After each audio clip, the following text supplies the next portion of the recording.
Bonjour, bienvenue dans cette vidéo intitulée Généalogie de Linux. Ici, nous allons voir un peu plus en détail, à travers ce schéma, le parcours de Linux et ses principales familles de distribution que vous voyez.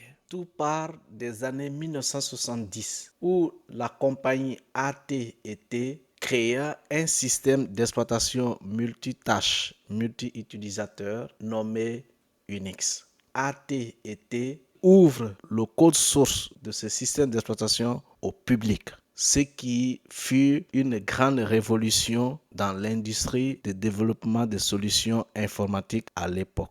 Particulièrement répandu dans les milieux universitaires au début des années 1980, ce système Unix a été utilisé par beaucoup de startups, de petites entreprises fondées par des jeunes entrepreneurs et surtout des étudiants, et a donné naissance à une famille de systèmes d'exploitation dont les plus populaires ont été BSD, FreeBSD, NetBSD, OpenBSD, Linux, GNU, macOS. La quasi-totalité des systèmes d'exploitation PC ou mobile, à l'exception de Windows, est basée sur le noyau Unix. Dans les années 1977, l'université Berkeley lance sa toute première version de système d'exploitation basé sur le noyau Unix qu'on nomma BSD, qui signifie Berkeley Software Distribution. Cette version connaît une évolution exponentielle. Plusieurs versions ou distributions sont sorties de BSD, OpenBSD, FreeBSD, ainsi de suite. macOS, iOS, qui sont des systèmes d'exploitation utilisés dans les ordinateurs Apple ou iPhone, proviennent également de cette distribution